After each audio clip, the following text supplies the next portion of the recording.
শুভ সন্ধ্যা বন্ধুরা, আগমনী রান্নাঘর থেকে আমি তোমাদেরকে আজকে আমার স্বাগত।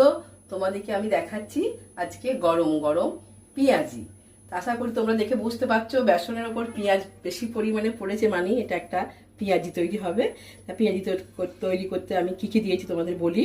আমি একটু বেশি পরিমাণে পেঁয়াজ কুচিয়েছি, একটু আদা, কাঁচা লঙ্কা, চিলি ফ্লেক্স করা থাকে সেই চিলি ফ্লেক্স, এতে দিয়েছি তোমার চালের গুঁড়ো, একটু নুন মিষ্টি, পরিমাণ মতো নুন মিষ্টি, হ্যাঁ এইসব দিয়ে, খাবার সোডা দিয়েছি একটু, বেকিং পাউডারটা নেই বলে, দিয়ে মোটামুটি আমি এখন এটাকে মেখেছি।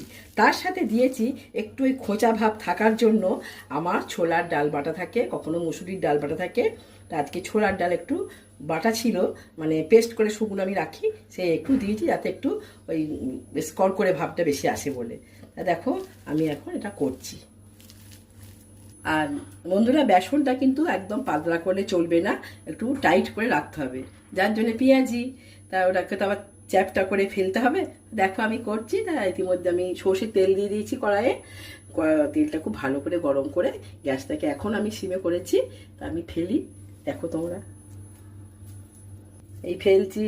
যতবারই করি ততবারই বাড়ির লোক খায়, বলে খুব ভালো হয়েছে, দোকানের মতো হয়েছে। আজও সেই চেষ্টাটাই করে দেখছি দোকানের মতো হয় কি না। ওটাকে এপিট ওপিট করে এখন আমি ওটাকে তুলে নেব।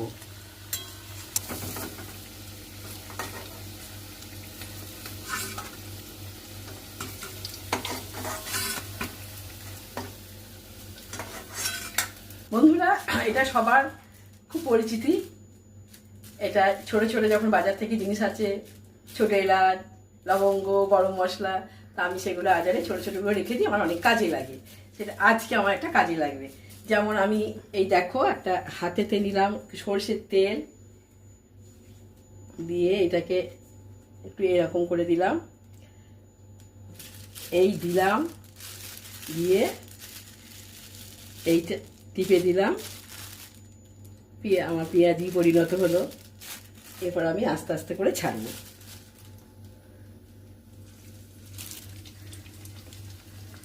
এই দেখো,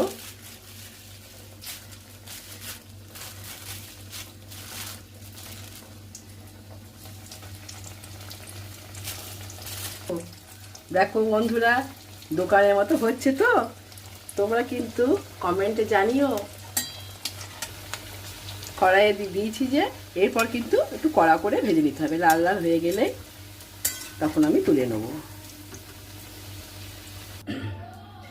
এই যে এই হলো, আমি পেঁয়াজি নামিয়ে নিয়েছি লাল লাল করে ভেজে।